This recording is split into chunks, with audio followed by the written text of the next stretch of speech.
নতুন একটা হোটেলে চেক ইন করার জন্য ওয়েটিং রুমে ওয়েট করছি। ওয়েটিং রুমটাও কিন্তু খুব সুন্দর ছিল। আর এটা হচ্ছে নতুন হোটেলের রান্নাঘর। দেখলাম গ্যাসের চুলা, বেসিন, ফ্রাইং প্যান, কারির যে প্যানগুলো সব কিছুই আছে।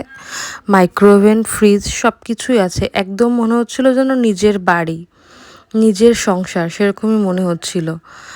আর এই হোটেলে কিন্তু 2টা টিভি ছিল। এখানে একটা ওল্ড মডেলের টিভি দেখতে পাচ্ছ, এবং বেডরুমেও কিন্তু একটা স্মার্ট টিভি ছিল। আসলে টিভি তো আমাদের দেখাই হয়নি।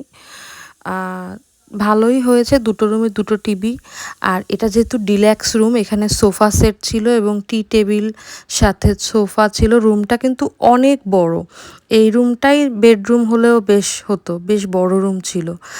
আর বারান্দা ছিল, বারান্দার ওপাশেই কিন্তু মেইন হাইওয়ে, এবং যাতায়াতটা খুব ভালো ছিল। পাতং বিছে অল্প কয়েক মিনিট পায়ে হেঁটেই আমরা পৌঁছে যেতে পারতাম।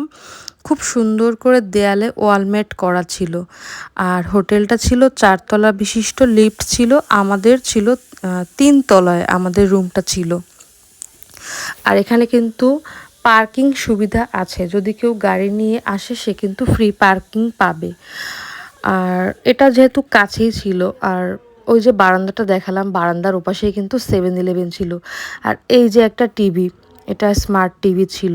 আর বেডরুমের স্পেস অনেক বড় ছিল, জানালাটা বেশ খোলামেলা ছিল, রুমটাও খুব সুন্দর ছিল। এই হোটেলটার নাম ছিল আর.কে গেস্ট হাউস। প্রতি রাতে বর্তমান রেট অনুযায়ী আমাদের ভাড়া গুনতে হয়েছিল বাংলাদেশি টাকায় 12,050 টাকা। রুমটা কিন্তু এসি ছিল, এবং ওদের একটা ব্যাপার আছে, যখন রুমের চাবিটা একটা জায়গায় রাখি তখন হচ্ছে এসিটা অন হয়, আবার চাবিটা ওখান থেকে তুলে নিলে অটোমেটিকলি এসি বন্ধ হয়ে যায়। এই ব্যাপারটা বেশ ভালোই লেগেছে। আর একটা আলমিরা ছিল, যদিও এটা আমার কাজে লাগেনি, তবে আলমিরার নিচে একটা ছোট্ট লকার ছিল।